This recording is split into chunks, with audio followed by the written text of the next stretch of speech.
Jumpa kembali bersama Ibu Leni Hidayanti di YouTube channel Leni Channel. Jangan lupa tekan tombol like, subscribe, dan juga tekan tombol loncengnya. Kali ini kita akan mencoba membahas soal pedagogik untuk menghadapi tes P3K tahap kedua tahun 2021. Bismillahirrahmanirrahim. Kita coba dengan soal yang pertama. Soal nomor 1. Perencanaan pembelajaran yang menekankan pada proses keterlibatan peserta didik secara penuh untuk dapat menemukan materi yang dipelajari dan dihubungkan dengan situasi kehidupan sehari-hari, sehingga mendorong peserta didik dapat menerapkan dalam kehidupan mereka. Pilihan strategi pembelajaran yang tepat yaitu di sini keywordnya ada keterlibatan peserta didik dan situasi kehidupan sehari-hari.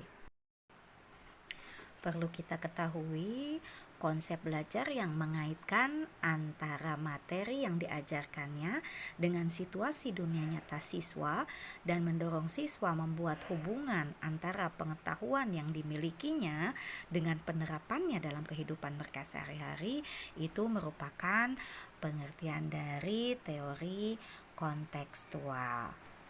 Jadi jawabannya adalah E. Soal nomor 2.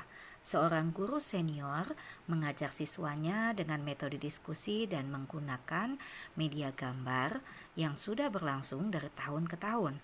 Pada awal semester baru tahun 2019, siswa di kelas tersebut diketahui 70% memiliki preferensi belajar kinestik, sehingga mereka tidak fokus saat pembelajaran dan diskusi berlangsung. Siswa lebih senang jika mengerjakan tugas yang diberikan oleh guru. Dari kasus tersebut, strategi pembelajaran yang paling tepat dipilih guru adalah strategi apa itu ya? Nah, di sini sudah jelas ada diskusi dan di sini ada keterlibatan siswa secara langsung. Maka strategi yang tepat yaitu menggunakan strategi project based learning, di mana di dalam project based learning ini strategi pembelajaran itu dikembangkan berdasarkan dengan melibatkan siswa menyelidiki dunia nyata. Jadi jawabannya adalah B, project based learning atau PBL. Soal nomor 3.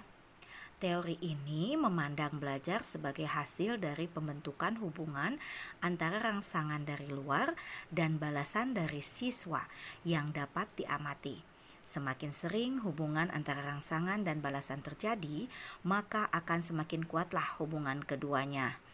Teori belajar yang dimaksud adalah, nah kita lihat kata kuncinya atau keywordnya di sini ada stimulus dan respon. Jika ada stimulus dan juga respon yang ditunjukkan individu atau subjek melalui interaksi dengan lingkungan, itu adalah teori behaviorisme. Jadi jawabannya adalah A. Soal selanjutnya. Di dalam proses pembelajaran, para siswa dihadapkan dengan situasi di mana ia bebas untuk mengumpulkan data, membuat dugaan atau hipotesis, mencoba-coba trial and error, mencari dan menemukan keteraturan atau pola, menggeneralisasi atau menyusun rumus beserta bentuk umum, membuktikan benar tidaknya dugaan itu. Hal ini merupakan penerapan teori belajar. Kita lihat keywordnya di sini ada kata mencoba-coba, trial and error, dan membuktikan benar tidaknya dugaan itu. Nah, di mana di sini itu siswa berarti menjadi pusat kegiatan. Siswa juga membangun sendiri pengetahuan mereka melalui keterlibatan. Di sini ada mengolah informasi juga. Nah, teori yang menyatakan keterlibatan siswa dan siswa membangun sendiri pengetahuan itu adalah merupakan teori konstruksivisme. Jadi jawabannya adalah E. Sekarang kita ke soal nomor 5.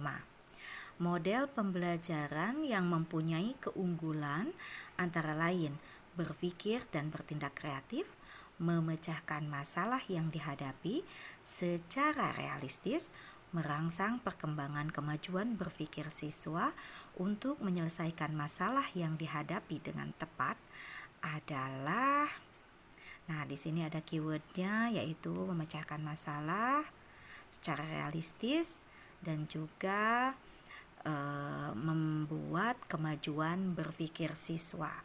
Di sini berarti kemajuan berpikir siswa maksudnya adalah berpikir secara kritis. Model pembelajaran yang menggunakan masalah-masalah nyata yang merancang siswa berpikir secara kritis untuk memecahkannya merupakan metode pembelajaran problem solving. Jadi jawabannya adalah C. Soal nomor 6. Siswa melakukan kegiatan dengan berpedoman pada langkah-langkah yang telah ditetapkan guru, yaitu mengamati fenomena sosial di sekeliling sekolah dan hasil pengamatan ditulis, disusun menjadi laporan, serta didiskusikan bersama guru dan teman sekelas. Pilihan strategi yang digunakan yang tepat adalah, di sini kita lihat keywordnya adalah langkah-langkah yang telah ditetapkan, didiskusikan bersama guru dan teman sekelas. Model pembelajaran yang tepat adalah di mana di sini menekankan proses pembelajaran yang berpusat pada peserta didik. Jadi peserta didik dilibatkan secara langsung. Nah, ini adalah pembelajaran discovery. Jadi jawabannya adalah A ya teman-teman. Soal nomor 7. Seluruh komponen pendidikan memiliki tujuan yang sama, yaitu terbentuknya manusia yang ideal, manusia yang dicita-citakan, yaitu manusia yang mampu mencapai aktualisasi diri. Pernyataan tersebut merupakan bagian dari teori. Di sini keywordnya terbentuknya manusia yang ideal, di mana di sini maksudnya adalah memanusiakan manusia. Teori belajar dengan tujuan memanusiakan manusia itu adalah teori humanistik. Jadi jawabannya adalah C. Kita beralih ke soal nomor 8. Dalam hal belajar, antara siswa satu dengan yang lain, kemampuan berpikirnya tidak sama. Hal ini dikemukakan dalam teori belajar. Nah, di mana teori belajar ini mementingkan proses belajarnya daripada hasilnya, yaitu pengertian dari teori belajar kognitif. Di situ jelas ya keywordnya, siswa satu dengan yang lainnya kemampuan berpikirnya itu tidak sama. Oke, jadi jawabannya adalah A. Soal nomor 9. Aliran ini lebih menekankan bagaimana kegiatan pembelajaran menjadi menarik. Artinya, mendapatkan perhatian dari peserta didik, diperlukan alat bantu. Alat bantu ini sejalan dengan perkembangan teknologi informasi. Teori ini tergolong aliran. Nah, di sini jelas keywordnya ada alat bantu dan juga perkembangan teknologi informasi. Di mana di sini adanya usaha guru untuk membantu siswa mencapai tujuannya. Teori ini berkembang sejalan dengan perkembangan teknologi informasi. Nah, teori ini yaitu tergolong aliran cybernetik. Jadi jawabannya C ya teman-teman.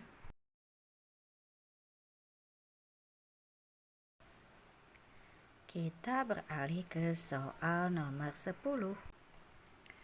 Seorang guru melaksanakan pembelajaran yang mengakomodasi semua anggota kelompok, mengungkapkan pendapat, ide, dan tanggapan terhadap skenario secara bebas, sehingga dimungkinkan muncul berbagai macam alternatif pendapat. Kegiatan yang dilakukan guru tersebut merupakan implementasi strategi pembelajaran. Di sini terlihat jelas di mana guru melakukan pendekatan pembelajaran, berusaha menerapkan masalah yang terjadi, dan juga melatih siswa berpikir secara kritis dengan mengungkapkan ide-ide. Dan di sini ada pengorganisasian siswa, yaitu dengan mengakomodasi kelompok. Dan di sini juga guru dengan jelas membimbing siswa. Oke, jadi dengan ciri-ciri tersebut, maka pembelajaran ini menggunakan strategi PBL atau Project Based Learning. Jadi jawabannya adalah A. Project Based Learning. Demikian pembahasan soal kali ini, soal pedagogik. Terima kasih, semoga bermanfaat. Sampai jumpa.